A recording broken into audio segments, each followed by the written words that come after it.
Iran just issued a kill list. Not for soldiers, not for military bases, for Apple, Google, Microsoft, Nvidia, Tesla, 18 of the biggest companies on Earth. Deadline, 8 p.m. tonight. And the question nobody in the mainstream media is asking is this. Why did it take Iran this long to figure out what China and North Korea figured out decades ago? Stay till the end, because the answer will change how you see Silicon Valley forever. On March 31st, 2026, Iran's IRGC published a list through their official outlet, SEPA News. 18 American companies, named, targeted, deadline given: Cisco, HP, Intel, Oracle, Microsoft, Apple, Google, Meta, IBM, Dell, Palantir, Nvidia, JP Morgan Chase, Tesla, General Electric, Boeing, Spire Solutions, and UAE AI firm G42. The IRGC's message was blunt. These companies should expect the destruction of their respective units in exchange for each terror act in Iran, starting from 8 p.m. Tehran time on Wednesday, April 1st. Employees were told to leave their workplaces immediately. Civilians within 1 kilometre of these facilities. Evacuate now. This is not a threat against soldiers. This is a declaration that Silicon Valley is a weapon of war. And Iran just proved it. Here is what CNN will not tell you. Iran did not reach this conclusion because of ideology. They reached it because of evidence. Intelligence analysts report that Mossad had access to electronic devices owned by Iran's inner circle for nearly 2 decades. They also had access to nearby mobile communications towers. This allowed them to monitor patterns of life, deny cell signals, and time precision strikes down to the minute. The CIA tracked Iran's supreme leader for months. US MQ-9 Reaper drones circled over Tehran and Shiraz. The series of high-profile decapitation strikes that killed IRGC commanders and Hezbollah leadership are increasingly viewed by analysts not as Mossad genius, but as the result of a massive American technical surveillance architecture, cloud computing, AI pattern recognition, facial recognition, geolocation. The IRGC stated it directly. The key element in designing and implementing these assassinations are American ICT and AI companies. Think about what that means. Every time an Iranian general used a smartphone, Google's infrastructure logged the signal. Every time a nuclear scientist drove to work, GPS data moved through American-controlled networks.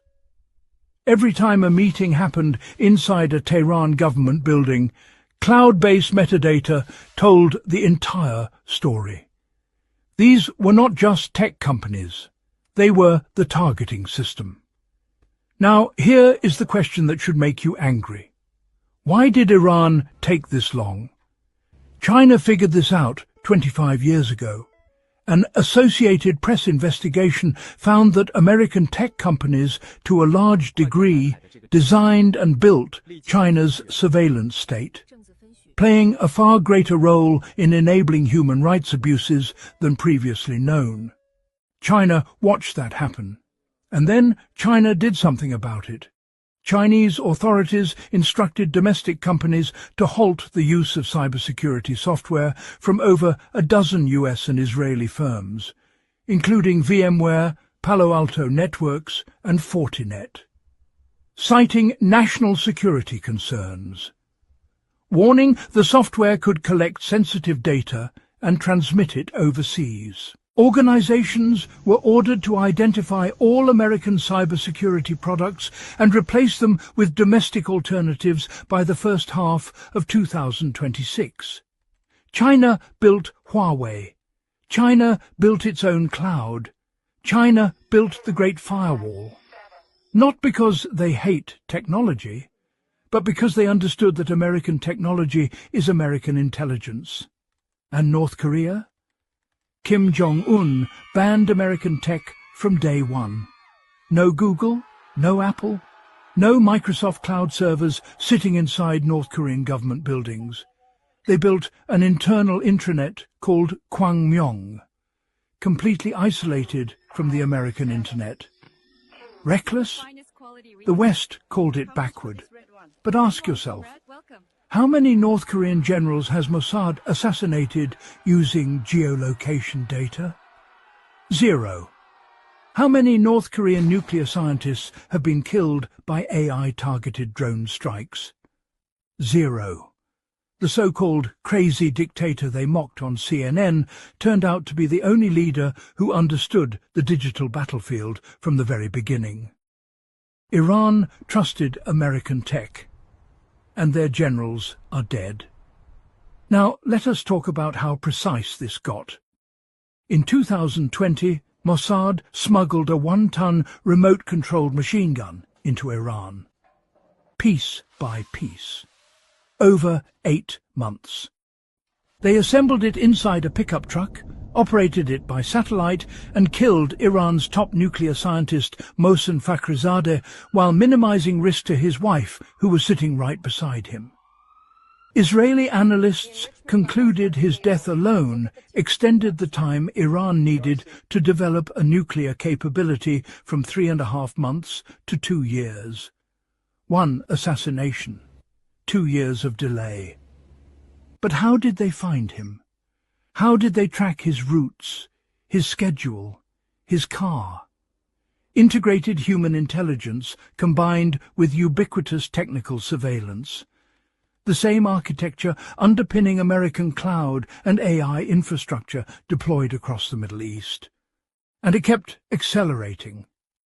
By June 2025, Israeli airstrikes killed multiple nuclear scientists in a single operation, including Fereydun Abbasi Davani, former head of Iran's Atomic Energy Organization, Mohammad Mediteranchi, Ahmad Reza Zolfagari, and Abdulhamid Minucher. Not 1, not 2. A mass execution of an entire generation of Iran's scientific leadership. And Russia? Russia has been watching.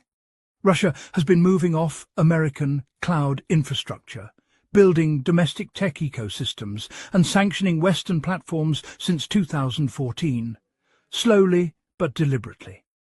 The pattern is clear. Every nation that wants actual sovereignty has to first answer one question. Who owns your data? So today, Iran names 18 companies as legitimate military targets. The Western media will call it terrorism. But step back and ask, if a foreign company's technology was used to track, locate, and assassinate your country's military leadership, what would you call it? China called it a national security threat and banned them. North Korea never let them in. Russia is removing them. Iran trusted them and paid in blood. The story behind the story? Silicon Valley is not just a tech industry. It is the world's most powerful intelligence infrastructure, and every government that did not realize that is now paying the price.